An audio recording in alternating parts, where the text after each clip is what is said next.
Today is December 10th, the International Animal Rights Day. Maybe you know about the International Human Rights Day, which also happens to be celebrated today. I'll explain to you in a moment the relationship between both of them.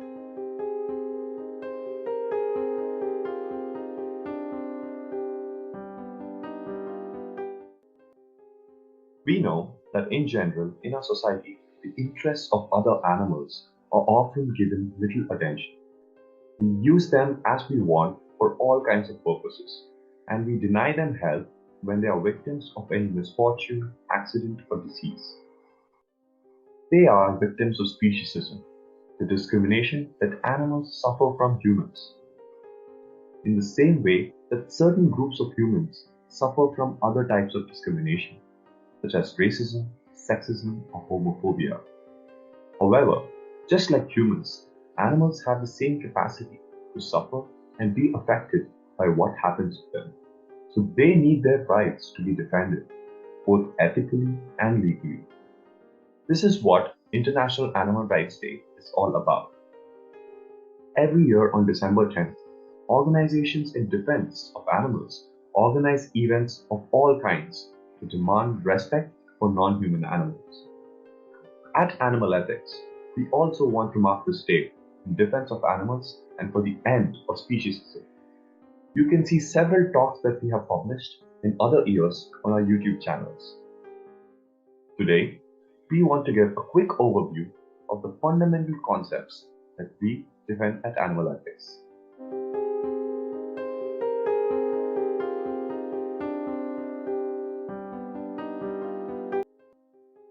As many people already know, speciesism is a form of discrimination. It is the unjustified worse treatment of those who don't belong to a certain species. We say unjustified because although those who defend speciesism give reasons and arguments for it, these reasons are easily refuted. For example, it is said that animals do not deserve as much respect because they are less intelligent than human beings, or because they are not as powerful, or do not have an immortal soul or a special condition that we humans supposedly have. However, many humans do not have these qualities either. According to this principle, they could also be discriminated against. We could use them as food or lock them up in zoos. This scenario does not seem at all acceptable. We know that if we do this, these people would be generally harmed or would suffer very much. For the same reasons, we should not do it to animals either. In the description of this video, there are links to several videos on our channel that develop the arguments against these justifications of speciesism. The term speciesism was coined by the philosopher Richard Ryder in 1970. At Animal Ethics, we consider it essential to make this discrimination known, especially by naming it, because it is a problem that affects billions of animals. In fact, it is the type of discrimination that causes the most victims in the world. Understanding speciesism very well will allow us to question it more effectively.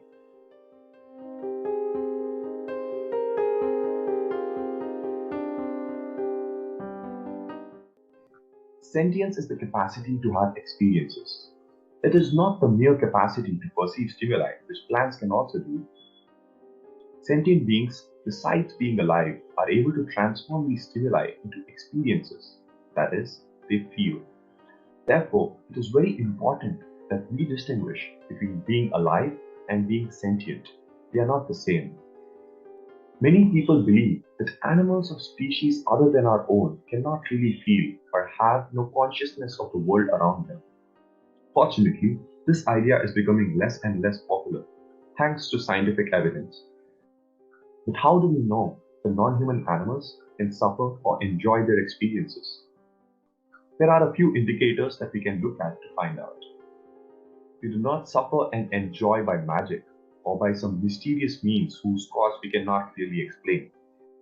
On the contrary, we have a central nervous system through which we not only receive stimuli but also have the experiences that are triggered by the stimuli. It's not only human beings that have a nervous system. Many other animals also have it. This is true for all vertebrates as well as for many invertebrates. The capacity to feel, that is, to experience suffering and enjoyment, which the vast majority of animals have, is the truly important quality that makes us worthy of respect.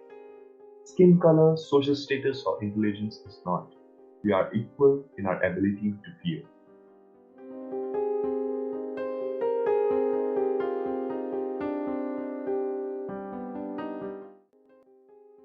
Defending a species or ecosystem is not defending the non-human animals who live in that ecosystem.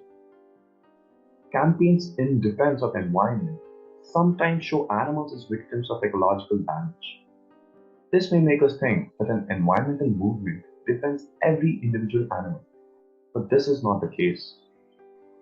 Looking at the content of campaigns of this type, we can see that the message is to protect wholes, such as the ecosystem or a species, not sentient individuals, independently of the role that they have within that ecosystem.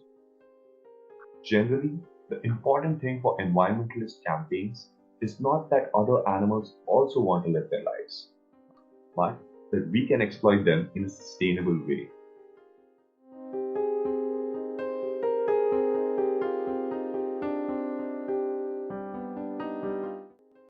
Suppose that we could compare two whole histories of the world lasting from now until the end of time. The one that occurs would depend on which course of action we decided to follow.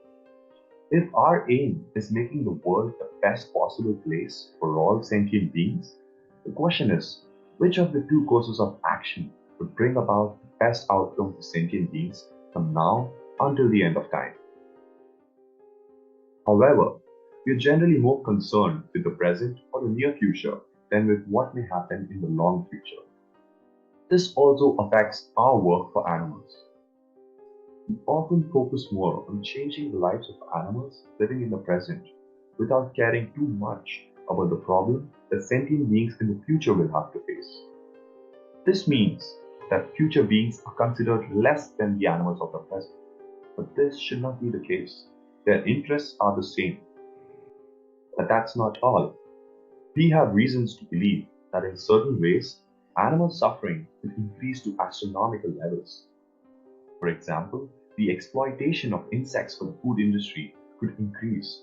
New situations could also be created, such as the possible expansion of life to other planets with the consequent risk of suffering of those animals. Considering these and other possible future scenarios, it seems likely that at least if we question speciesism and promote the relevance of sentience when considering someone morally, we will have a positive impact on sentient beings in the future. Regardless of what the situation is, they will be considered morally. These are the concepts that we at Animal Ethics consider key when it comes to defending animals. That is why we thought it was important to explain them on this occasion, December 10th, which is the International Animal Rights Day. If you have any questions or comments regarding what we spoke about, please let us know in the comment section or email to us at info@animal-ethics.org. Thank you very much for following us and see you soon.